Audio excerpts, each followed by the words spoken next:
বাংলাদেশের লিড ৩৬৭, এই যে দিন শেষ করে মুমিনুল আর সাদমান হেঁটে যাচ্ছেন, নিশ্চয়ই পরের দিন তাদের টার্গেটটা কি?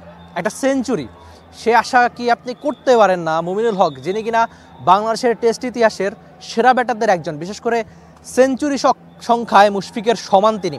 এই পরিসংখ্যানগুলো জানায় বাংলাদেশ অন্তত তাদের ব্যাটিং ফর্মটা ফিরে পেয়েছে। আপনি হয়তো বলতে পারেন যে একটু টিপ্পনি কেটেও বলতে পারেন যে আয়ারল্যান্ডের সঙ্গে বা এই দুর্বল দলের সঙ্গে, কিন্তু বাংলাদেশ তো লম্বা সময় টেস্ট ক্রিকেট খেলে না, বা সামনে অনেক দিন টেস্ট ক্রিকেট নেই।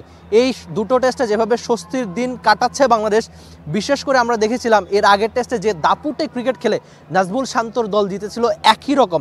এমনকি এই টেস্টেও, দ্বিতীয় টেস্টেও আলোচনা হচ্ছিল যে বাংলাদেশকে ইনিংস ব্যবধানে জিততে পারবে কিনা। তবে আইরিশরা যেভাবে আজকে দিনের শুরুতে ভালো ব্যাটিং করেছে, তার ফলেই কিন্তু বাংলাদেশ ইনিংস ব্যবধানে জিততে পারেনি। হয়তো বাংলাদেশ ফলো অন করায়নি এজন্য, কেননা লিডটা বা টার্গেটটা খুব বেশি ছিল না, আর নিজেরাও ব্যাটিংটা করতেই হতো। যেভাবে সাদমান বা জয় দারুণ একটা শুরু এনে দিয়েছিলেন, ইনফ্যাক্ট 10 বছর আগের স্মৃতিও তারা মনে করালেন, কেননা টানা 2 টেস্টে 100 রানের ওপেনিং জোট খুব বেশি বাংলাদেশের ক্রিকেট দেখে না। সবশেষ তামিম ইমরুলের কল্যাণে প্রায় 10 বছর আগে, সেটা 2013 বা 14 দিকে করেছিল বাংলাদেশ। আরেকবার এই 2025 সালে এসে 2 ওপেনার সেঞ্চুরি জোট পেল।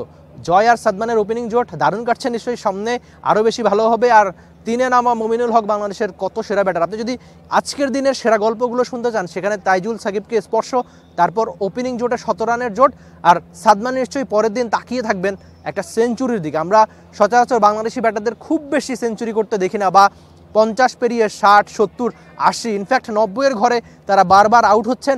সেই সমস্যাগুলো, সেই অভ্যাসগুলো বাংলাদেশ কাটিয়ে উঠুক, সেটাই আমরা চাইতে পারি। আজকের দিনের সবচেয়ে বড় পাওয়া বাংলাদেশের ব্যাটিং, বিশেষ করে ওপেনিং জোট, আর দিনের শুরুতে বোলিংয়ে চিন্তা করলে সেটা একজন তাইজুল ইসলাম। দেখা যাক পরের দিন সাদমান বা বাকি ব্যাটাররা কেমন করে। আর লাঞ্চের পর হয়তো বাংলাদেশ নিজেদের ইনিংস ঘোষণা করতে চাইবে। দেখা যাক বাংলাদেশ এই টেস্টটা কত দ্রুত আর কত সহজে জিততে পারে। For more updates, subscribe to our YouTube channel and click on the bell icon. Follow us on Facebook and Instagram. Download T-Sports app to enjoy exciting games and highlights. Visit tsports.com.